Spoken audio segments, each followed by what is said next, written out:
Olá para você que se liga na programação da Rádio Cidade. Estamos no estúdio de podcast do Grupo Catarinense de Comunicação para mais uma edição do Saúde em Dia, tendo como pano de fundo Setembro Amarelo, a valorização da vida, a prevenção ao suicídio e à saúde mental. Eu tenho o prazer de receber o médico psiquiatra Licínio Alcântara. Doutor Licínio, prazer em recebê-lo. Prazer é meu, Anderson. Grande prazer estar aqui. Bom, vamos começar entendendo quando é que a gente começa a adoecer mentalmente, se é que tem um jeito padrão de se adoecer da saúde mental. Essa é a palavra-chave, não existe um padrão, Anderson. O adoecimento ele é algo assim, muito complexo, tão complexo quanto é o desadoecer. Aí a gente junta fatores ambientais, infância, adolescência, genética, o que se faz em termos ambientais fora a questão da educação, em casa, na escola, mas padrões alimentares são importantes, as pessoas acham que não, mas especialmente no desenvolvimento do cérebro, que vai até mais ou menos os 24 anos de idade, é muito importante o fator nutricional. A atividade física e tudo mais, enfim, é algo complexo. Quando a gente considera um adoecer psíquico mais constituído, a gente está falando de problemas crônicos, praticamente, de saúde. E como todo problema crônico, ele envolve uma balança entre genética e meio ambiente. Qual que vai pesar mais? Depende de indivíduo para indivíduo. Para fazer um exame e constatar se eu estou com colesterol, vou lá, coleto sangue, vale o mesmo para glicemia e para várias outras patologias. A gente tem um marcador biológico, né? Você vai lá, faz o exame e indica se você está ou não doente. Essa é a grande dificuldade quando a gente fala de saúde mental? De certa forma, sim. Embora, sim, a gente trabalhe com critérios, né? Tristeza não é depressão. Um medo temporário, um receio, não é ansiedade patológica. Então, a gente trabalha com critérios que eles procuram nos direcionar. Então, dentro da subjetividade que é a avaliação psíquica, ela tem uma objetividade no que tange aos critérios. Que a gente precisa ter um norte. Eu não posso sair medicando todo mundo que passou por um infortúnio na vida e está experimentando um pouco de tristeza e angústia, né? Então, a gente tem esses critérios. Existem alguns marcadores, Anderson, para determinadas doenças, mas são assim, para auxiliar. E existe a questão, como eu falei, que o adoecer ele é uma coisa bastante complexa. Então, como tu falasse, colesterol, glicemia, tudo isso eu peço em primeira consulta para meus pacientes, porque faz diferença? Muita diferença. Se tem uma alteração ali de glicemia, de tireoide, um problema renal, uma infecção, isso vai impactar no meu tratamento. Então, tudo isso são fatores, são exames que a gente solicita para auxiliar. Mas exames que digam, Anderson, assim, pedir um exame como tu falou, a pessoa está depressiva, não, isso aí é o exame do estado mental, é o exame clínico, é o exame psiquiátrico, em algumas situações, especialmente na esfera da atenção, ou quando se está pensando em outros problemas, transtornos invasivos de desenvolvimento, ou neurodegenerativos, a gente pode pedir também testagens neuropsicológicas, que nos auxiliam a direcionar. Mas, assim, existe uma máxima em medicina que a clínica é soberana e na psiquiatria isso é muito mais válido. A gente tem ouvido bastante, né, de que pós-pandemia os casos de saúde mental, de doenças psíquicas aumentaram. Isso é fato? É fato.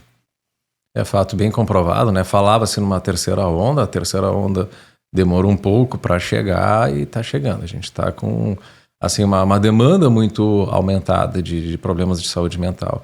E isso diz respeito a todo aquele período em que se enfrentou o medo, a angústia, a insegurança e também diz respeito à parte biológica, pessoas que enfrentaram a Covid ali com as piores cepas iniciais, que já está sendo descrito, né, alguns problemas relacionados a essa inflamação persistente no cérebro. Então, de fato, isso com certeza, Anderson, a gente tem hoje uma herança, digamos assim, da época da pandemia. Quando a gente fala de saúde mental, doutor Licínio, tem uma idade mais propícia? Isso já existiu hoje? É um problema mais generalizado? Como é que o fator idade impacta nisso? A idade propícia para se cuidar? Não, para surgir algum problema de saúde mental, por exemplo. Eu me lembrei agora de uma arena que eu participei um tempo atrás sobre Alzheimer especificamente. E na arena estava um geriatra, um psiquiatra e um neuro. A discussão era terreno de quem é. Até que alguém trouxe um estudo mostrando um exame coletado no líquor, uma proteína chamada a beta-amiloide. E esse estudo mostrava que indivíduos com uma genética provavelmente desfavorável para o Alzheimer já tinham uma alteraçãozinha de líquor lá. E aí alguém brincou. Não é nem para o neuro, nem para o psiquiatra e nem para o geriatra. É para o pediatra.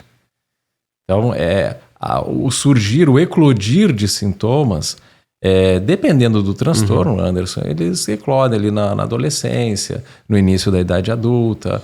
Tem sintomas que surgem na infância, mas a gente tem evidências hoje de que possivelmente desde o nascimento, talvez desde o desenvolvimento intrauterino, já possa haver algumas alterações no cérebro de indivíduos que vão desenvolver transtornos mentais graves.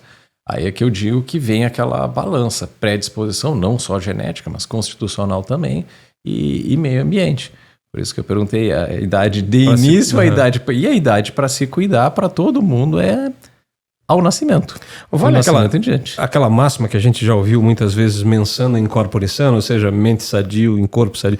É aquela coisa de uma vida mais saudável, ela vai refletir naturalmente na questão psíquica? Certamente, Anderson. Eu costumo brincar com meus clientes que a neuropsiquiatria colocou a cabeça de volta no corpo. Então a gente tem que entender que é tudo um só. Né? Vamos tomar um exemplo assim de uma depressão grave. É um estado neuroinflamatório, uma inflamação no cérebro. Mas essa inflamação, obviamente, ela não vai ficar só no cérebro. Existem eixos que conectam o cérebro ao corpo. Né? Eixos principais, fora, claro, o organismo em si. Mas existe, por exemplo, o eixo neuroendócrino, o gut-brain axis, que é o eixo intestino-cérebro. Né? E essa conexão, ela é válida para o que é bom e para o que é ruim também.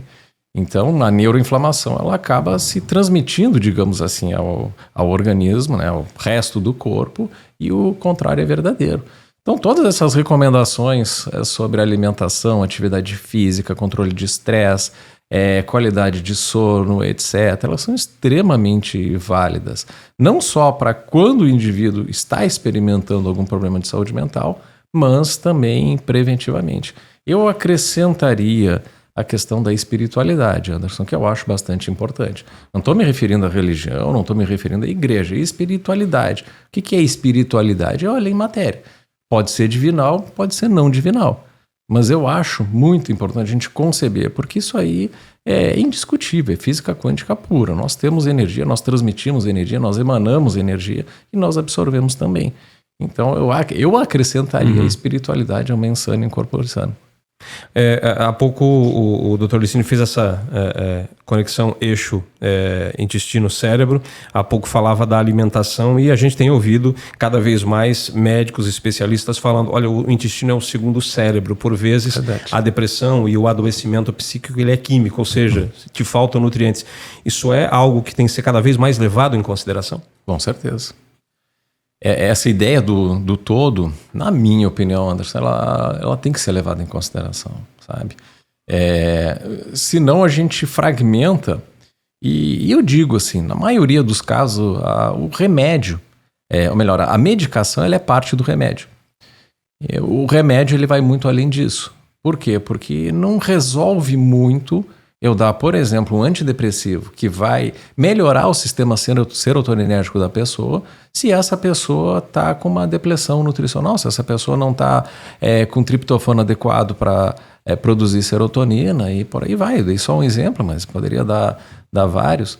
Né? Então, a gente não prestar atenção nessas questões básicas é a gente limitar o tratamento a algo que é a pontinha do iceberg, que é a medicação. O remédio ele vai muito além disso.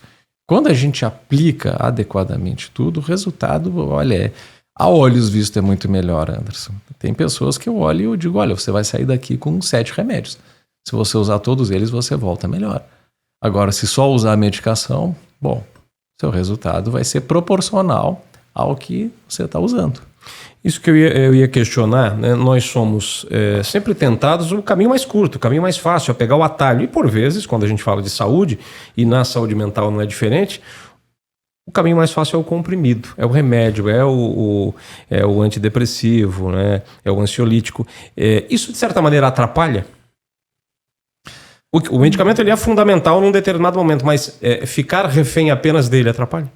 Atrapalha, Anderson, porque aí tu deixa de promover outras coisas relacionadas à tua saúde como um todo, que vão te levar não só a sair daquele episódio, mas a prevenir outros episódios. Vamos tomar assim a base de um tratamento psiquiátrico, que seria medicação e terapia.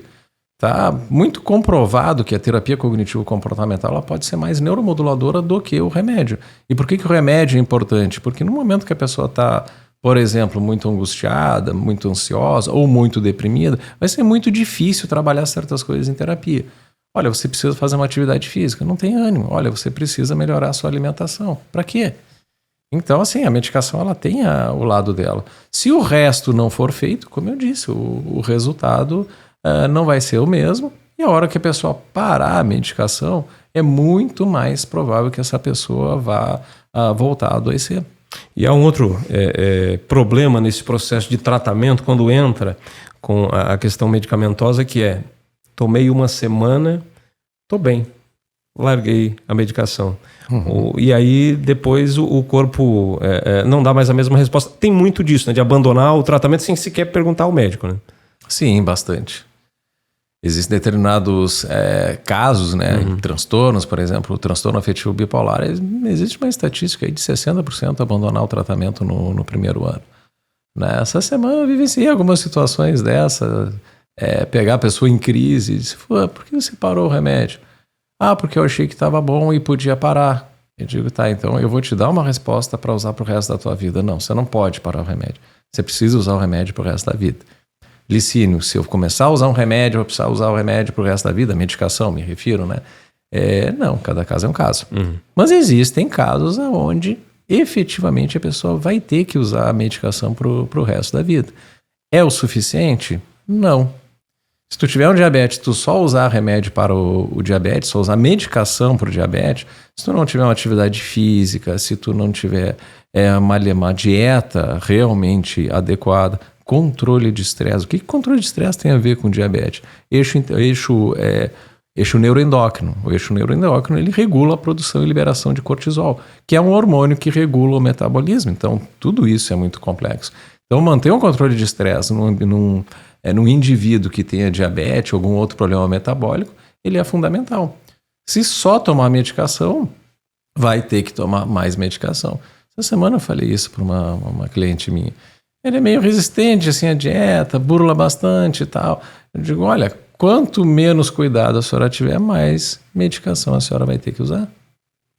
Ô Licínio, a gente tem no mês de setembro, naturalmente, uma exposição muito maior a temas relacionados ao bem-estar, à saúde mental. Agora, é importante que esse assunto seja pauta sempre, né? Porque se não se adoece mentalmente, não temos casos de suicídios tentados só em setembro. Exatamente. Assim como não tem câncer de próstata só em novembro e por aí vai, né? Então, de fato, ainda a semana passada a gente estava discutindo isso com relação a algumas ações de divulgação e tudo mais. E a gente estava falando sobre isso. Não adianta ficar batendo só na tecla Setembro Amarelo, tal. É prevenção, tratamento e a gente estar sempre atento o ano inteiro.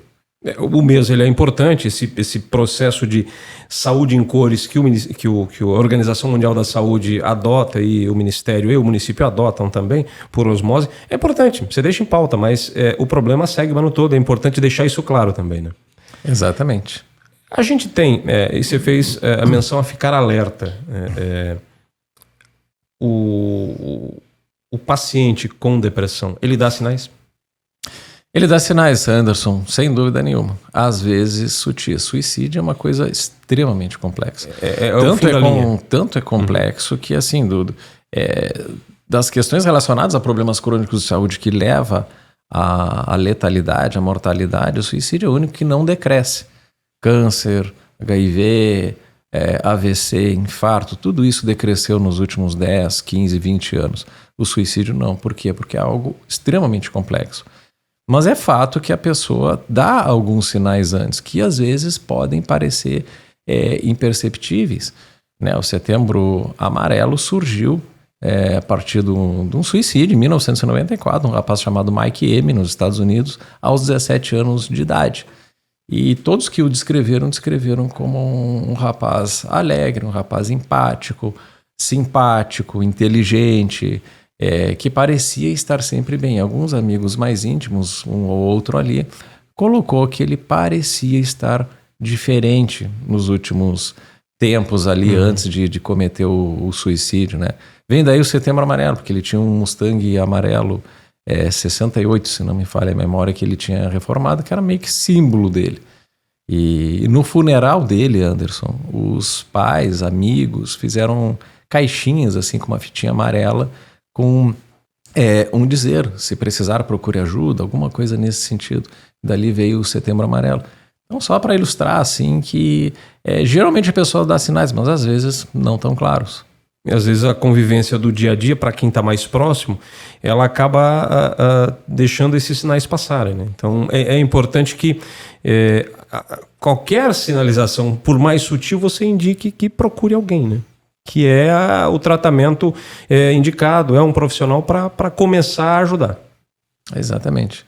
A gente vive num mundo muito corrido, então às vezes passa um pouco batido, depois eu converso com ele, parece estar um pouco diferente, mas depois eu converso e aí acaba. Deve estar num dia ruim, né? Depois a gente vê o que num dia ruim ou algo do tipo. Todo mundo tem seus dias ruins, vai naquela. Você vai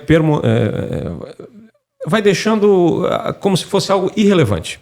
Exatamente. Vai exatamente. Pormenorizando, daqui a pouco passa. E não passa, por vezes não passa. Às vezes sentar, conversar com aquela pessoa, você se surpreende. A gente tem hoje, Licínio, se a gente for falar de saúde pública, né, de acesso nesse primeiro contato, nessa primeira conversa, uma estrutura para o tamanho de Criciúma adequada. Estamos, evidente, se a gente se comparar com outras cidades menores, a nossa é maior, mas temos uma população aí de pouco mais de 230 mil habitantes. Como é que é esse trabalho na saúde pública? Assim, considerando a saúde mental, a gente tem os CAPS, o CAPS 2, o 3, o AD, o CAPS-I. Existem nós psiquiatras que atendemos na rede pública, uma rede de psicólogos. Resumidamente falando, Anderson, pode e eu acho que deve melhorar. A gente ainda tem uma demanda reprimida aí com relação à psiquiatria, que tem que ser buscada formas, né, de resolver isso, que não seja só triar excessivamente talvez a demanda. Então a gente tem uma estrutura boa, mas pode e deve melhorar. A impressão que dá quando você fala do tema saúde mental, e aí você coloca lá alguém que está precisando de uma cirurgia eletiva ou de um procedimento de alta complexidade, e aí você diz, não, mas tem que botar mais dinheiro aqui porque mesmo a média complexidade, a eletiva, se não fizer a cirurgia, a pessoa vai agravar, ok, confere. Mas quando você fala de saúde mental, também vai agravar. Exatamente. Saúde mental é tudo. Não é puxar a brasa para o assado, mas a mente funcionando adequadamente é tudo. E assim, dentro dessa complexidade que é lidar com a saúde mental, lidar com os problemas relacionados à saúde mental, Anderson, é uma outra dificuldade, assim, entre aspas, né? Claro, tem que ser sanada sempre, mas pegar o exemplo que tu desse de cirurgia de varizes, vamos colocar aí, você tem uma demanda reprimida lá de 2, 3 mil pessoas. Faz um mutirão, 2, 3 fins de semana, resolve. Alguma parte daquelas pessoas vai precisar de um manejo pós-operatório e tal, mas uma vez feita a cirurgia de varizes, naquele momento corrigiu o problema da pessoa. Adianta fazer um mutirão de consulta psiquiátrica? Não. Porque é um contínuo, né? Então tudo isso tem que ser levado em consideração quando a gente fala a respeito de tratamento de saúde mental, de políticas de saúde mental pública. Porque nesse caso fica delicado, inclusive, por exemplo, um paciente X, você estipular, não, você é o próximo da fila, você vai ter 4 sessões. Mas quem tem que dizer isso é o médico, né? Depois da primeira sessão. Se ele vai precisar de 1, de 5, de 20, se ele é um paciente contínuo, isso quem vai dizer é o profissional, né? É verdade. A gente tem essa liberdade de fazer uma nova solicitação. Estamos falando da terapia, no caso, né, de sessões de terapia. Mas geralmente é pré-estipulado o número. Tem quase que uma fórmula já, né? Pré-estabelecida com um número básico de sessões, né? Embora assim, nesse ponto, Anderson, operadoras de plano de saúde, certas operadoras, elas funcionam de maneira praticamente igual. Tanto que assim, eu tenho um pré-formulário para solicitação de psicoterapia, onde tem já psicoterapia, traço 10 sessões, que é o habitual de algumas operadoras de plano de saúde. Modelo padrão, vamos dizer assim. Infelizmente Faz parte. Bom, ô Licínio, a gente tem ouvido falar muito, né, em especial quando o assunto vai para a área da psicologia, que as redes sociais, que a tecnologia, elas de certa maneira ajudaram a agravar um pouco a saúde mental das pessoas, por facilitar, por exemplo, comparações, né? Porque quando você vai para uma rede social, aparentemente todo mundo vive no Éden. E a gente sabe que não é assim. De fato, isso tem contribuído?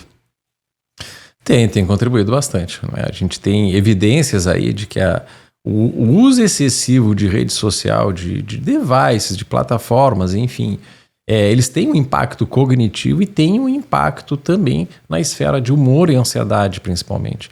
Há um tempo atrás, acho que umas 3 semanas, eu li um artigo trazendo quadros que foram descritos como burnout de crianças e adolescentes por uso excessivo de rede social. Então, a rede social, ao mesmo tempo que ela é um instrumento para trazer uma boa informação, mas ela também é um instrumento de te tirar da realidade, de desconectar e te conectar em algo que cerceia a questão do teu pensamento, da tua cognição. E isso acaba ensimismando a pessoa e afastando da resolução de coisas que a pessoa precisa resolver no seu dia a dia. Aí vem uma procrastinação, aí vem uma coisa de culpa, aí vem uma coisa de ansiedade e de angústia. E aí onde que você vai aliviar a ansiedade e a angústia? Na rede social, no TikTok, no Insta, nos Reels, que já foram criados para isso, para a pessoa ficar rolando, né? Você rola ali, parou 3 segundos em um vídeo, vai rolar de novo, o algoritmo já vai ficar lançando vídeos relacionados àquele que parou. Né? A ideia é essa. E aí acaba fazendo as pessoas ficarem muito mais tempo do que deveriam ali, imersas no ambiente que é um ambiente virtual, fantasioso. Ô Licínio, ainda tem preconceito com relação à atividade do psiquiatra? Alguém ainda, para usar uma expressão aqui politicamente incorreta, né? Todo mundo gosta de falar politicamente incorreto hoje, mas médico de doido, ainda tem muito disso? Ou já diminuiu bastante? Muito pouco. Mas imagino que lá atrás, quando tu opta em se tornar psiquiatra, isso era muito mais comum, né? Ah, sim, com certeza, né? Eu fiz a minha formação em medicina na década de 90. Ali, assim, estava despontando já a reforma psiquiátrica, novas medicações, já estava tirando o tratamento de dentro somente do âmbito hospitalar. Mas ainda tinha muito disso. Eu diria que hoje bem menos, Anderson, até porque assim, a psiquiatria cresceu muito. Né? Todos esses conceitos que eu estou falando aqui, né, a respeito de analisar como um todo, tudo são coisas que lá atrás não existiam, não muito lá atrás. Então hoje já mudou bastante esse conceito, mas ainda existe. Existem pessoas que têm uma certa resistência de ir à consulta psiquiátrica, porque é médico de doido, como tu disseste. Ou então porque acham que não precisa. Eu saio dessa sozinho. Ou porque acham que não preciso. Ou porque acham que a gente vai prescrever remédio que vai deixar travado, vai deixar ruim, vai deixar sonolento durante o dia. Né? Enfim, quando o objetivo é justamente o contrário, a gente tratar o que a pessoa tem com qualidade de vida e mantendo a funcionalidade da pessoa. Ainda hoje eu falei com alguém por telefone sobre isso, que está querendo marcar uma consulta. Eu disse, olha, seria um absurdo até eu lhe propor a marcar uma consulta comigo para ficar pior com o tratamento do que está. Então, no mínimo, melhor você vai ficar, talvez muito melhor. O modelo, por vezes há pacientes que precisam de internação, né? E o modelo, ele alterou, né? Você tinha antes os chamados manicômios, depois os hospitais psiquiátricos. Hoje a gente tem alguns leitos em hospitais da Rede SUS voltados à psiquiatria e se fala nos residenciais para tratamento psiquiátrico. Essa evolução é positiva? Assim, mano, eu opero muito com uma coisa chamada moderação, Anderson. Então, dentro de uma moderação, de um olhar crítico moderado em cima dessa questão, eu diria assim, que teve o seu lado bom e teve o seu lado ruim. O lado bom é que efetivamente boa parte dessa demanda que internava assim, muito constantemente está sendo tratada de forma ambulatorial e, portanto, se provou que é possível fazer isso. E existe o lado ruim, que isso foi feito de uma forma muito intensa e muito rápida. Então isso acabou deixando uma população desassistida que realmente precisaria da internação. Todo problema de saúde em algum momento pode precisar de uma internação, um problema cardíaco, um problema pulmonar, enfim. Mas quando a gente lida com transtornos mais intensos, psicose, etc., efetivamente a gente tem que ter um local adequado para atender isso, né? Então, assim, na minha experiência, o que eu vejo? Há muitos casos que, eventualmente, a gente consegue manejar até em hospitais clínicos, ou em alas psiquiátricas em hospitais clínicos. Mas talvez tenha ficado realmente um gap aí, uma diferença entre o que se precisa de leito e o que se tem hoje. Digo isso a nível Brasil, né? É claro que também evoluíram, em especial quando a gente vai para a farmacologia, os medicamentos para o tratamento, mas algumas abordagens, por mais estranhas que elas possam parecer, em alguns casos elas ainda são indicadas como terapia com eletrochoque. Ainda se usa?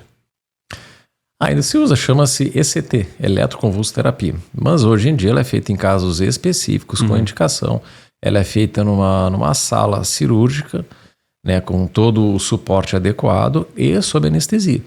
Então, habitualmente é feito com um psiquiatra e um anestesista, ou psiquiatra, um neuro e um anestesista. Eu já ouvi de alguns médicos, colegas seus, que é eficaz, para alguns casos extremamente eficaz. É extremamente eficaz e é bastante seguro, sabe, Anderson? As pessoas acham, mas que horror, papapá. Mas, como eu disse, é um tratamento hoje que é feito. Se a gente parar para pensar uma cirurgia, você vai lá, pega um bisturi e corta uma pessoa. Antigamente isso parecia um horror. Hoje em dia você vai ali, tem até a robótica hoje em dia que ajuda na cirurgia. Você tem a mesma coisa, Hoje em dia é um procedimento extremamente seguro, que pode ser feito até em situações onde haveria risco de uma quantidade maior de medicações. Mas assim, é reservada hoje, Anderson, a casos muito específicos. Ela não ficou obsoleta, ela só é extremamente pontual. Exatamente. Doutor Licínio, para finalizar, a gente, quando tem alguma sensação de dor no peito, taquicardia, corre para o cardiologista. Por vezes pode ser angústia, pode ser um mal da alma. Mas se a gente, quando tem alguma dúvida, vai para o médico específico daquela área que a gente imagina, supõe estar tendo algum problema, quando a gente não está bem, quando a gente acha que está acordando, como costumam dizer, na força do ódio, eu queria ficar na cama, é o momento de procurar um psicólogo, um psiquiatra e cuidar da sua saúde mental, porque sem saúde mental você não vai trabalhar, sem saúde mental você não vai ter saúde física. E aí, naturalmente, a preocupação que por vezes você tem de cuidar daqueles que você mais ama, você não vai conseguir atendê-la. Exatamente. Aquilo que eu falei, Anderson, a mente é tudo. Se tu tem a tua mente funcionando adequadamente, você vai conseguir lidar com seus problemas de vida, por pior que eles sejam. E aí entra a questão não só da doença em si, vamos considerar uma depressão, não só da parte biológica, cérebro, neurotransmissor, neuroinflamação, mas aquilo que eu falei, uma questão também energética. É também você se conectar com a vida ao seu redor. Quando você está com a mente boa, você faz isso. Consequentemente, as coisas começam a fluir, começa a aparecer na sua vida, você consegue uma conexão melhor. Então, de fato, na dúvida, Anderson, como tu dissesse, tô com uma dorzinha no peito, será que vou marcar uma consulta com cardio. Tem 40 anos, deu uma dorzinha no peito, vou fazer um check-up completo com cardio. Se não for nada, ótimo. Da mesma forma, procurar realmente uma ajuda especializada, psiquiatra, psicólogo, enfim. Doutor Licínio Alcântara, muito obrigado pela vinda aqui ao estúdio do podcast. Muito obrigado, Anderson. Muito obrigado mesmo. Falamos sobre psiquiatria no nosso Saúde em Dia desta semana. Aliás, você vai ter este podcast à disposição no canal da Rádio Cidade no YouTube, a programação do fim de semana também aqui da Cidade em Dia e no player favorito de podcasts aí do seu celular. Obrigado pela companhia. Até a próxima. Tchau, tchau. Muito obrigado.